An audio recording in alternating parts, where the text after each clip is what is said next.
Hello, welcome back. I'm in a different location because it is uh the semester break between semesters, and I'm back home for a few weeks. And it's been quite nice. I did finish my like research paper that I was quite procrastinating. Um, I got that done and I got my grade back and I got a B minus, which I mean I feel like that's not bad. Like, especially for an assessment where I was like struggling with it. It's not that it was like really hard to do, but it was more just like the motivation. And I sometimes, if I'm not super interested in something, like I forget all the words in the world and I can't write anything good. So I actually did kind of think that my grade was going to be a bit lower, but I'm happy with a B minus. Like they say C's get degrees, so it's fine. Um, yeah, but it's been good to have all my end of semester assessments done, and I can just chill and not have to think about that for a few weeks. In terms of reading update,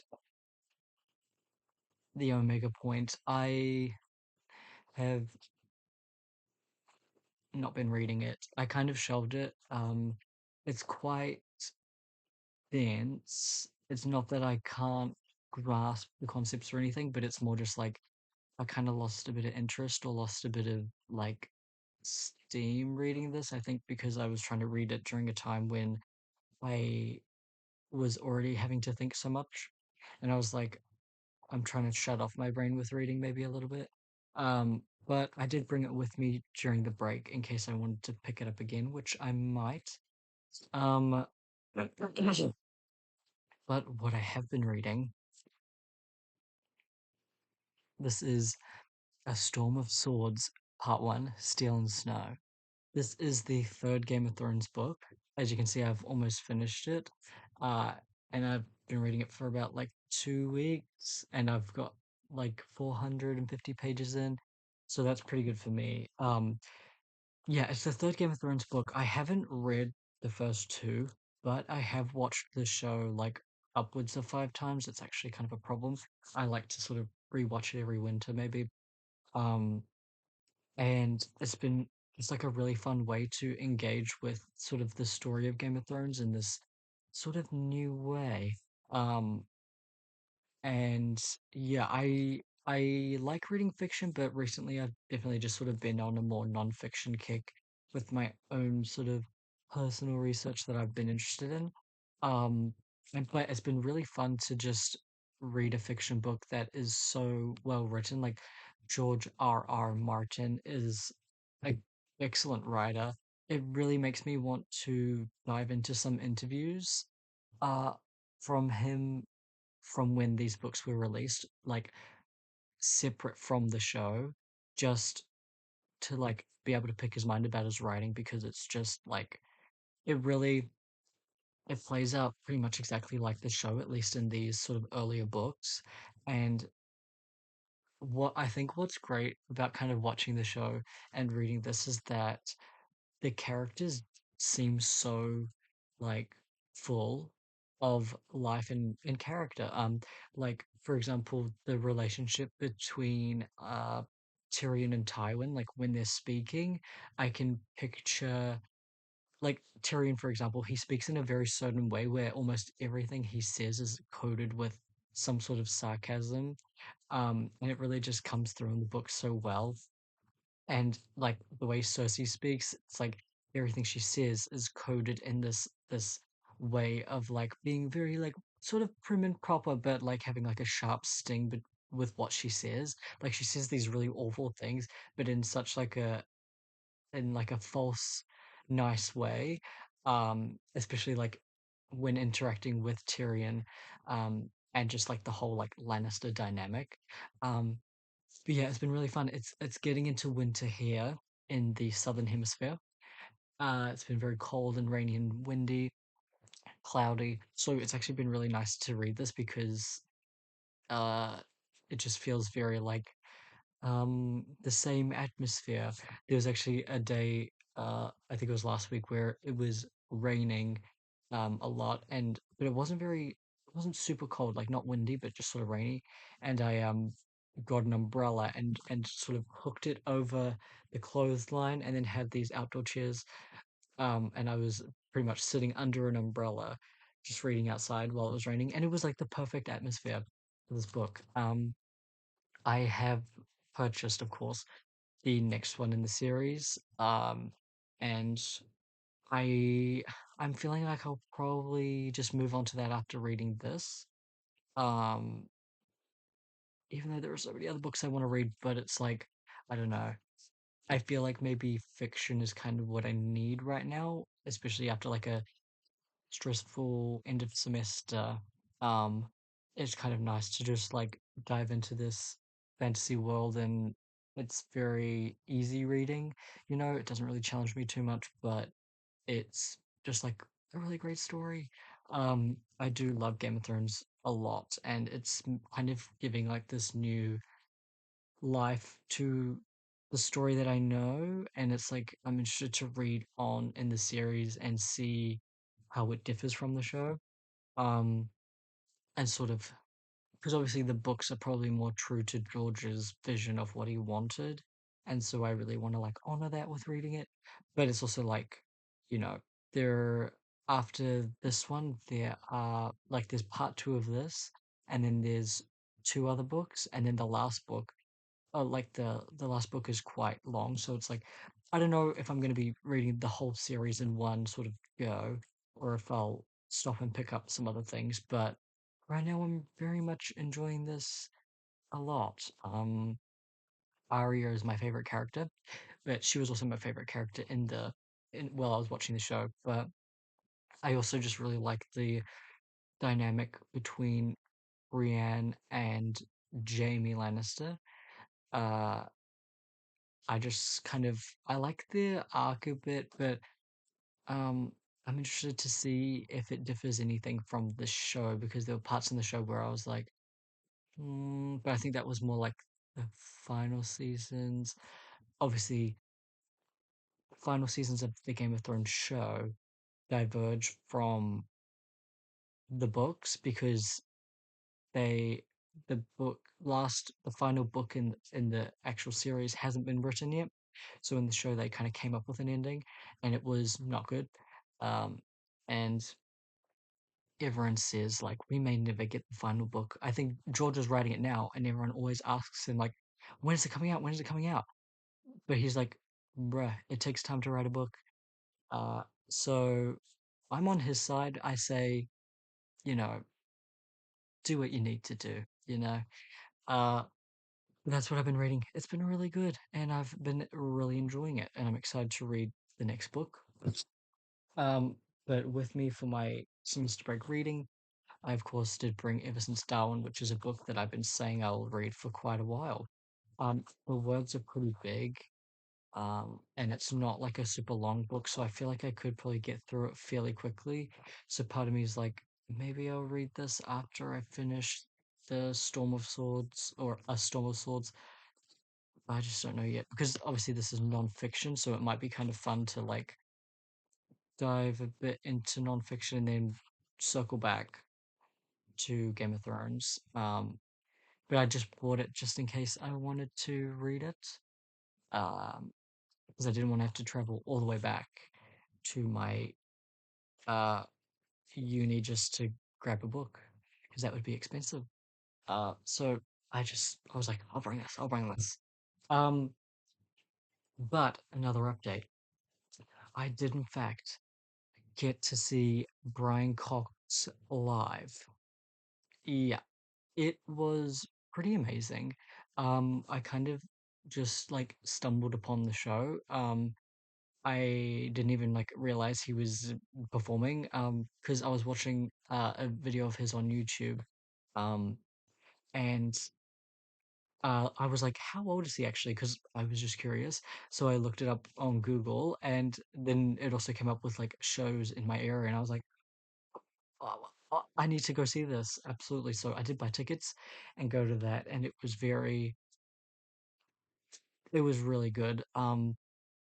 Like it just connected so much with all of this sort of study learning I've been doing in my own time in terms of like the history of physics and just like learning about these like physics concepts.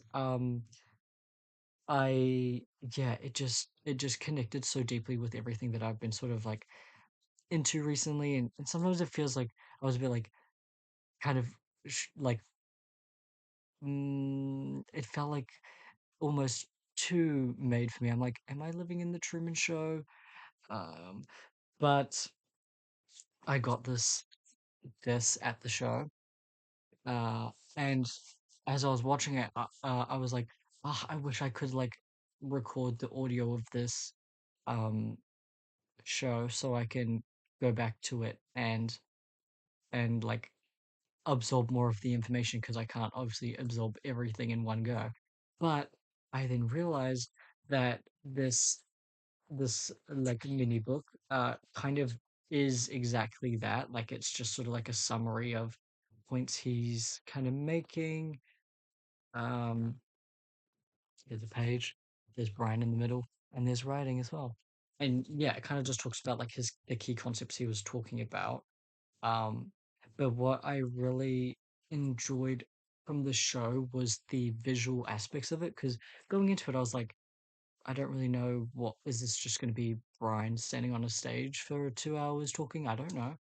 Um, but he had like this massive LED screen behind him, um, and it was like because so I don't have like a fundamental understanding of uh things to do with science because I didn't take a lot of science classes in high school. I did like obviously the science classes you have to take in your first few years, but I did kind of like drop it and because my interests lie more with social sciences and humanities and stuff, so I just kind of like doubled down into those. Um, so when I'm reading, especially in this book, the Omega Point and other things uh mentioned in like from Euros to Gaia that I read. Um, for example, things like quarks, which exist at a very like what do you call it? Minuscule level uh in the world. You can't see them. And so for things like, when we think of like atoms and these things, I picture them all as just like these like circular balls that are kind of all attached to each other, or like a couple attached to each other. Um, like the way you would maybe see it in like a textbook. And when learning about quarks, like the smallest thing that we know in the smallest thing we can see in the like in the world, I don't know. I kind of just sort of like pictured them as like similar to atoms, like just like kind of like a ball shape.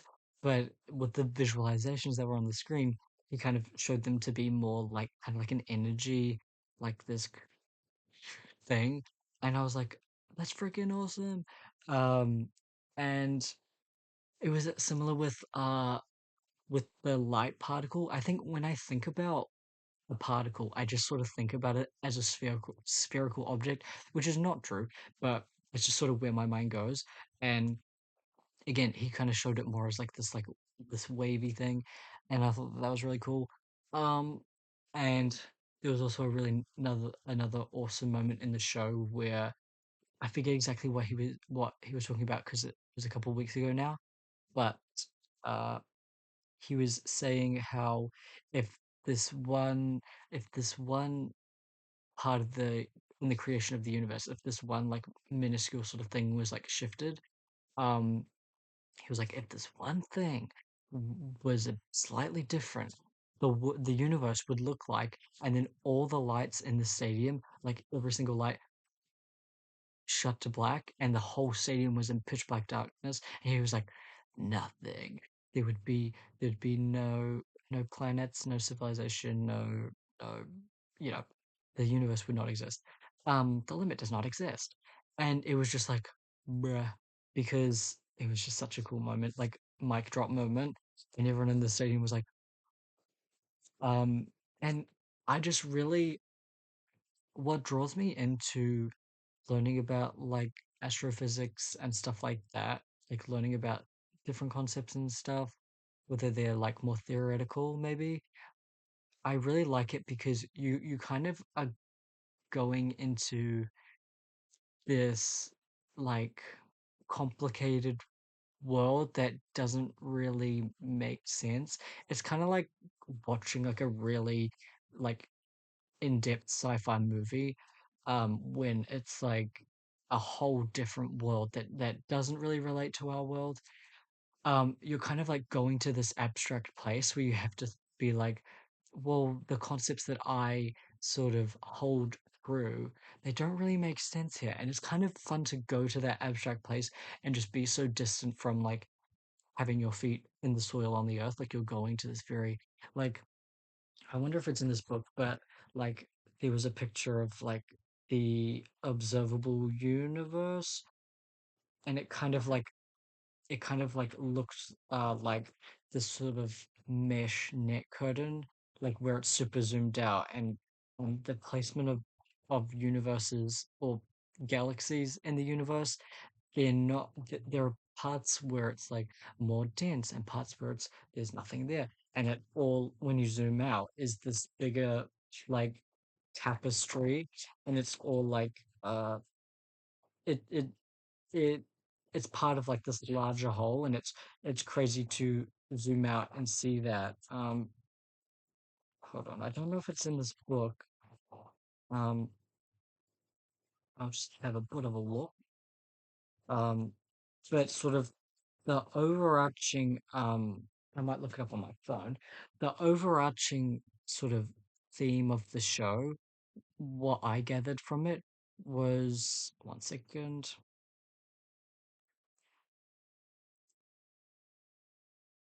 I can't uh text and type at the same time. I just said the same thing. um I'm not sure if I'm going to be able to find the photo because I don't even know what you'd call it. mm, I think there's an updated photo. Ah, here it is. um so this kind of yeah, like this sort of like web, right? The What I gathered most from the show is how connected everything is, and um, a main theme throughout the show was like about a snowflake, and how does this thing have six? How does every snowflake have 6 points? And like he zoomed into the very like I don't know names of things. Um, he zoomed into like the atoms and then further in and further in and further in, kind of like the DNA of a snowflake, and explained how well each each snowflake has 6 points because it's written into sort of their microbiology. Would you say snowflakes have microbiology? Like on the microscopic level, it's kind of like written in through the connections of atoms and these smaller things. Um, and I was like, what the heck? But it, the the main sort of theme is like this this motif of the snowflake can be translated to sort of like the wider universe, and how like on this microscopic level things start looking like how things kind of look at a macro level, right? It's like the more you zoom in, the more it kind of, in some parts, can translate to the wider universe and how literally everything's connected. Um, there's a quote that James Bridle talked about how everything is equally evolved, and that kind of felt quite relevant to James Bridle didn't say that. They were referencing someone else, but I forget who it was. Um, but yeah, even just like looking at this picture where it's like, oh, like so this is like the observable universe, right? Or with all the galaxies, but it's like that looks like kind of like not DNA strands, but I don't know microbiology. but it looks similar to sort of like, I don't know, what we see in like when you zoom into the leaf of a plant, you know?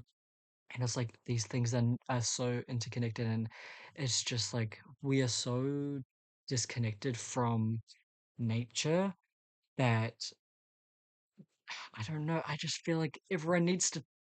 I just feel like I think the world would be a very different place if people spent more time thinking about these things. Or like, I think everyone should go to the Brian Cox show. So I am not sponsored by Brian Cox, but if he ever wanted to hang out, get a cup of coffee, I would be so stoked. But what was I saying? Um, it was just like so the the sort of mental place you go to at a show like that, where you're just like you're sitting there and you're watching and you're sort of just like subject to all this information, um, with no distractions, and you really just go deeper and deeper and deeper into these things, and it just left me with so many thoughts. I've started sort of writing a little bit of an essay, but it's more to do with about entering spaces. The title I've got for it right now is "Not My Monkeys, Not My Circus, but What If I Wear the Uniform for the Day?" It's kind of about how you don't need to be a PhD student to go to the Brian Cox show and get any value from it, right? N- And it's sort of about how if you go to these events alone, nobody around you knows that it's not your space, right? Like people sitting next to me might think, oh, that might be like a PhD student, you know what I mean? Um, and you don't have to be in these very um like pretentious, the 1% of the 1% sort of education systems to have a place to belong in these more, these, I don't know, scholarly spaces. Um, in fact, there were some quite like tricky, well, not tricky, but like there were these concepts like the Fermi paradox, and like the Great Filter, and like things that I could pick up on because I've already been studying, or not studying, but like learning about them, even like to do with the quarks. And I was like, wait, I've read about that. I've read about that in Stephen Hawking's book, A Brief History of Time, and it was brought up in From Euros to Gaia, and these things where like I'm allowed to be making these connections, and um it is kind of like a firm belief of mine that, you know, the being able to communicate these things and concepts of the universe and the truths of the universe to people that aren't at Harvard and these like pretentious places, Oxford and stuff. Um, is so important because if you're only giving this knowledge to people who can afford it, it is, and people who are like in these spaces, it's not sort of spreading knowledge, it's circulation of knowledge. And I just think it's so important for people to be able to have access to these things and ideas and like explore their own humanity. Would I say that the Brian Cox show is incredibly um accessible? I would say in content matter, yes. In price, no. I had to. I don't know if I want to share how much I paid to go there, but I don't think. I don't know. Not everyone would be able to afford to go to the show, and I think that that's quite a shame. Um, but it's also like, I don't know. That's what it's like with live shows now. Everything's so expensive.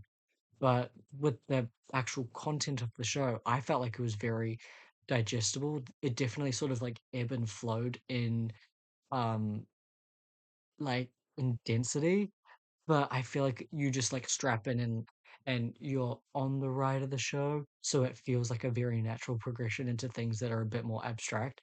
Um, but in terms of like institutionalized, I mean, I can't even say the word learning. I don't know.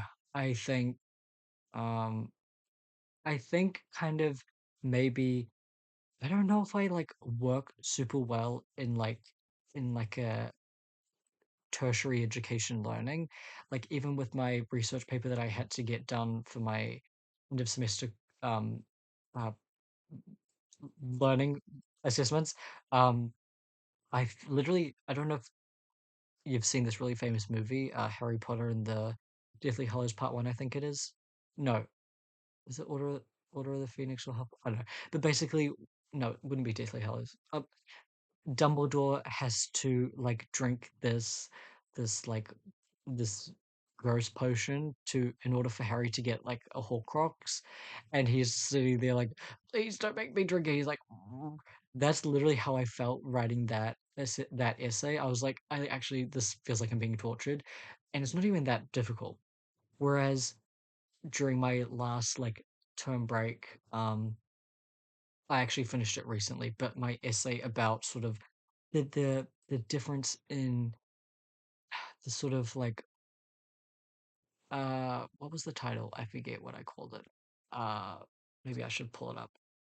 Um but it was basically inspired from the Artemis mission and a lot of the readings that I was doing about science. Um at that time and still sort of kind of doing.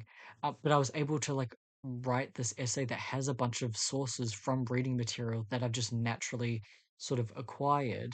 Um, what was it called? The conflict between humanity and politics in outer space travel.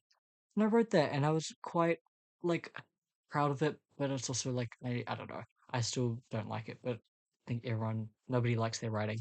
Um, but like sometimes I just feel like I don't know if I enjoy tertiary education because it's like I'm kind of forced into learning or reading these particular things, whereas I just like to go with the flow with my interest, and I feel like I gain more in that natural way rather than this kind of like spoon-fed information where it's like, and are you making these connections? Are you making connections to these things? And I'm like, I guess, but I'm making more connections to like the wider world and developing my world viewpoint from following things that I enjoy. And maybe it's just like a thing of luck where for some people their study sort of like coincides with that. Um, Whereas for me, it's more like my outside study is more fulfilling and I kind of have to make a choice. I'm kind of going to be dropping one of the classes that I set to do next semester just because it's like not super of my interest. And I'm kind of having to make a choice now whether what class I pick up instead because I'm thinking of doing like a just this history class, and I'm like, I don't know, because it's going to be quite a tricky class, as in there's quite a few assessments. And I'm like, either I take a leap of faith with this like history class that might be quite a bit difficult, and hopefully it helps like further my worldview, or I take an easy class that I know I maybe won't gain a whole lot from, but it'll be like just getting credits, and then I'll have more free time to focus on areas that I'm interested in my personal study. But then it's also like I'm paying to be there, so maybe I should take the harder class and just see if maybe I can gain something from it. I don't know. I don't know. It's tricky, but yeah, part of me is like, maybe I should just become like a shoe cobbler and then I can spend all day like listening to audiobooks and podcasts, and then outside of making shoes, I can write my little essays and read. I don't know. We shall see. But yeah, really enjoyed the Brian Cox show. There was a moment where he whipped out a guitar, um, which I think was excellent. I think more physics lectures should have guitars involved. I do think that. But yeah, the problem with live shows is that when it's finished, I just feel deeply connected to whoever I saw. So now I'm like, oh, my friend Brian Cox that I actually know, like that's my best friend. Um, but yeah, I'm I've still got a few weeks left of my semester break, which is awesome. So I'm going to be reading some more, um, hopefully writing more. But it's also like with these sort of personal essays that I write, they're definitely more like they come from deep within me. Um, some people are like, I have to write 5 pages every day.